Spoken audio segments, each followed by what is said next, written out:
Thank you for tuning in to Koppen Comic. I'm Brian Koppen with comic Priya Blunts.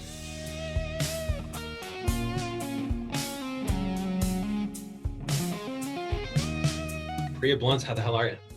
Honestly, pretty good, but I've been better. Yeah, it sounds like you're a little bit under the weather, right? Were you sick? Yes, but it's not COVID. It's just good old classic flu. Good. Well, she is nothing if not committed. We've been trying to get her on here because she's fucking busy, man. You've been in LA. Well, first let's, the reason why I see all this, you in LA and you killing it in New York, is because I follow you on social everywhere. You are Priya Blunts on Twitter and Instagram, and also you have a link tree, I think, at your Instagram. Yes, Priya Blunts on TikTok as well. Whoa! So tell me, you just been globetrotting. How the hell did you get bi-coastal so quickly? So actually, during the pandemic, I became like a digital nomad. I used to live in New York full time. I had an apartment, and during the pandemic, I put my stuff in storage and said, "Fuck it, let's travel." Which makes it so easy to, spend a few months in LA whenever I feel like it, spend a few months in New York when I feel like it. And so, yeah, like, was your act ready? Was your act as ready as you are, or did your act just get more developed being in both places? I will say New York is where you can really develop your acts because you can get up so many times in one day. I feel like the pace out in LA is a little bit slower, just because of, the way that the city is like a little bit more spread out. Yeah. It takes a little bit more time to get from place to place. You look at all the comics around you, you're like, you guys are slow, man. You're just gonna go to one fucking mic in a night? What the hell? I know. Yeah. In New York, it's like, some Saturdays I'd have like 3 shows. Wow. Back And to I mean, back. so during coronavirus, you were up on rooftops and things like that in parks. Where do you Of course. park shows? I know you were you were at a tiny cupboard. You were on the rooftop there, I think. And then were you in parks too, or no?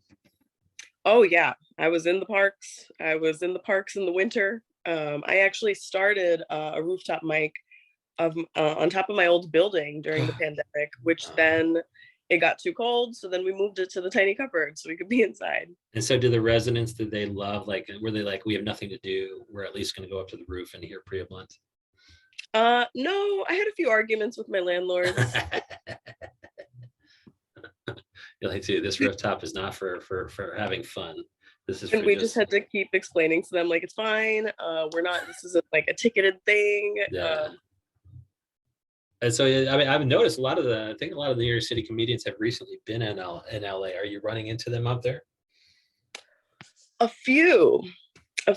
I know that Jake Velasquez was just here. Yeah. Michelle Adana from the Bronx was actually just in town too. Okay. So yeah, they pass through town. They definitely do. Is Dylan out there? Dylan Adler might be out there. I don't know if is James Corden, is that LA or is that New York?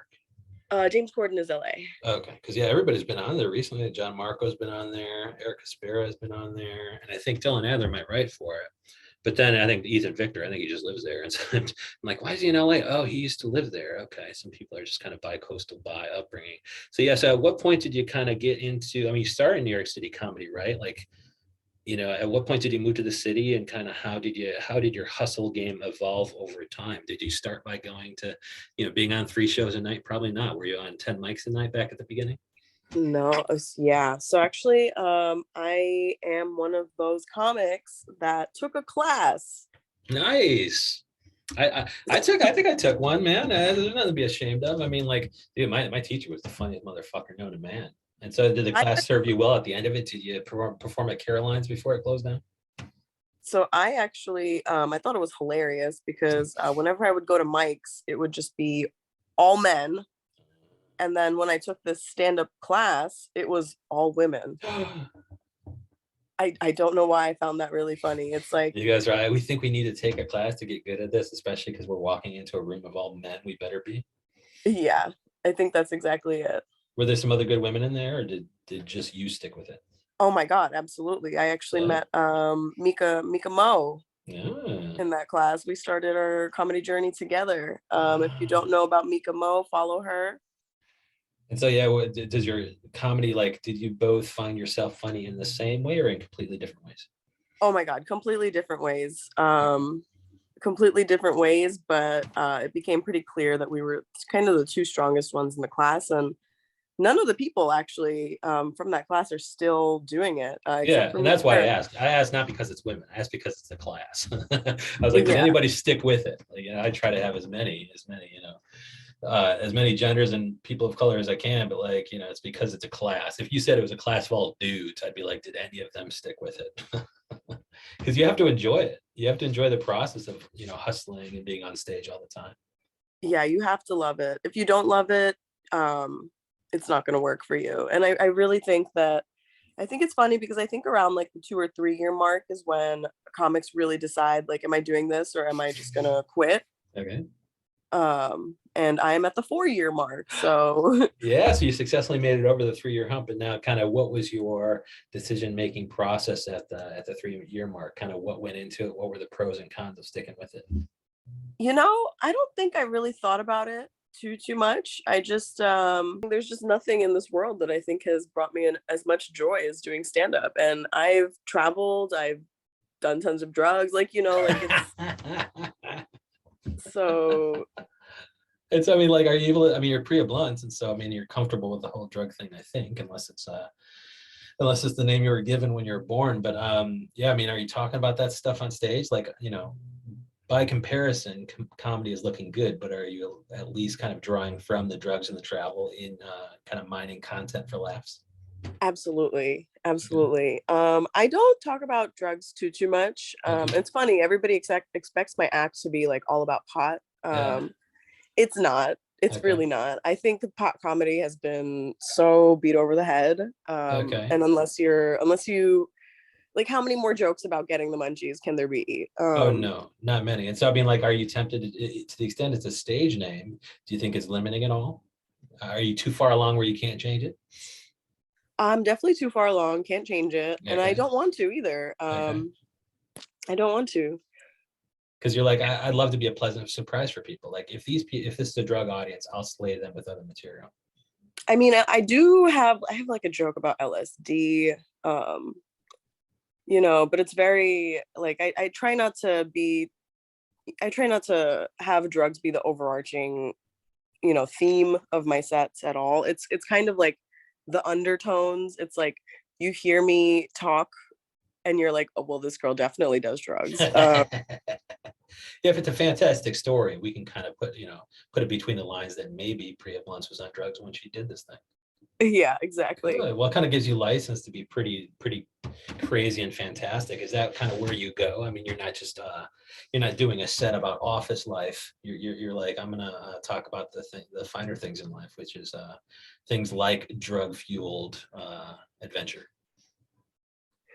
Yeah, I feel like I could get more into that. There's definitely more drug fueled adventures I could talk about on stage. I do talk about my travels quite a bit and just like Okay. observations I made while like traveling. There's actually a joke I do right now about Colombia, which has been getting. I think it's easily like one of my favorite bits that I've been doing lately. Is something about drugs in Colombia? Actually, well, yeah, part of it. Okay. It's about like me getting approached in like the touristy area and a guy asking me if I wanted like weed or coke or guns or girls. And then me asking him if he had any Botox, black market Botox.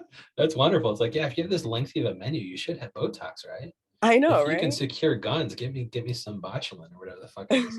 And so, like, what are you noticing as far as the difference in audiences between LA and New York? There's less shows to get on, but are you having to be, more or less woke when it comes to like LA? Like, are they both just pretty liberal cities where they'll go along with whatever you talk about? I want to say it's weird because LA, I feel like, is more woke. Um, I grew up in New York, so I feel like, I don't know, New Yorkers have a really great like awareness and understanding of like all different cultures, and I feel like we can joke about each other in such a way as long as it's not like disrespectful, you know Yeah, uh whereas I feel like we trust you're going to make it funny, right? exactly, and I feel like in LA a joke with any kind of like racial undertones at all, like they just tense up like right away. Yeah, because they're so stupid. I mean, is there any knowledge gap? I mean, like, I bet you there's smart people everywhere. And I bet you, each of the coasts draw their pretty smart fucking people. But do you think, is there such a thing as comedy dumb or not? Like, do you think stand-up Uh, audiences in New York are smarter? no, I don't know. I think like, well, yeah, that I mean, I'm from New York, so I definitely just have to say, like, I think we're just far superior in every way. But I think New Yorkers know that, like, if somebody makes like a racial joke, like, it comes from a place of love, Yeah. and not like hate, Or at least knowledge. or Because at I mean, least like understanding and knowledge. Exactly. yeah, like I had a roommate who was, I don't know, Lithuanian or some shit. And she was just so anti certain races. And you're just like, that must come from experience. It was like other Eastern European countries. She really, really badmouthed those people. And it was like, I think it's because she just dealt with them like crazy. It's like Italian and Irish in Boston or something. Like, you would think Uh-huh. if they have some sort of animosity, maybe it's born of some experience. I mean, that doesn't excuse any, you know, ethnic cleansing or racism, but you're just like, you got to think that maybe some hatred, if there's any hatred in the heart of an audience member in New York City, it's for a particular thing and it's born of some experience. Like, I do a joke. So I am recently divorced and my ex is Russian. So I do a Now you joke. hate Russian. There was this joke that I was doing in New York, and I was getting, a pretty decent response in New York, but in LA, they would just tense up right away. And it was basically a joke where I would say, like, my ex was Russian and I am brown. So together we were this fun combination of who everybody hates now with who everybody hated 20 years ago, which I think is hilarious. And it's Yes. like so personal to me, but it's like people just tense up at it. And I'm like, I'm making fun of myself. Like, Yeah. I don't understand. And like some comedians will yell at the audience, then it's like, don't tense up, don't tense up. But I think it's your job then, instead of being that person, to say, don't tense up, I really want to tell this joke, is to kind of, I don't know, tweak a fact or two. Like, do you really need to say, I mean, I suppose in that situation you kind of need to say Russian, don't you? Oh yeah, definitely. That's the thing, you can't, like, but I think certain things that people, tense up about, it's like, really, did you have to put the, any other joke, is the Russian fact really that important? But I suppose with that joke, it is. And so what do you do in that situation? You just have to excise it from your act to live and learn. Yeah, it's just, kind of pull it out. Um, just pull it out. I'll have to You go into you the can't get too 80,000. attached. Yeah, I'll have to go into the 80,000 other things that are funny about the X, right? Exactly. There's always another joke to rotate in. So just what's your plan? I mean, like, how often are you going to be in LA and how often are you going to be in New York City, and how do you take advantage of each, and how do you make sure that neither changes you for the worse? Oh, yeah. So New York, I'm actually heading back to New York in about a month. Okay. And I am trying to spend, I want to say, almost like half the year out here, half the year out there. Good. Are you traveling with the Um, weather, I hope? That's why you're in exactly. LA right now. Yeah, because it's Priya Blunts. Let me tell you, it's about 35 degrees here. Oh no. So what's it like out there? 60 and sunny. You suck. That's awesome. And so, like, once it gets nice, you're just gonna come back out here. That's a great idea. And so, like, so as far as like work and stuff, are you paying the bills with comedy, or like how are you finding a day job that's allowing you to do both? Is it remote work or? Yes, so I do have Okay. a day job. I do work remotely. And yeah, it's great. The only thing that's a little frustrating is that my 9 to 5 on the East Coast turns into a 6 a.m. to 2 p.m. on the West Coast. Are you a morning person, Priya Blunts, who's a comedian? You you tell me. It's been tough doing comedy by night and then waking up at Oh, 6. just don't go to bed till 2, right? 2 p.m. Just That's after what I've your been doing. shift, right? I Really? take Have a lot you? of naps. Let's Huh? just let's just put it that way. Well, I'd love to do that. Like, I live in hotels, and I had remote employment for the most part, but it is New York based. I have to go in one day a week, and it's just like I would love to do what you're doing. Just kind of live. You probably don't live in hotels, but just to be able to live in hotels and live in LA half the year, and New York half the year, that you're just living the dream. I mean, Yeah. would young Priya Blunts be proud of Priya Blunts today? Oh my God, I don't think she would know what hit her. The young me, like if we're really talking about like a younger me, like a 10-year-old me, I thought Yes. I would be like a doctor. So This is so much cooler because I'm looking at your socials and you are living the life. We follow everywhere, and like you can see like just everything that Priya Blunts is doing is the coolest thing you've ever seen.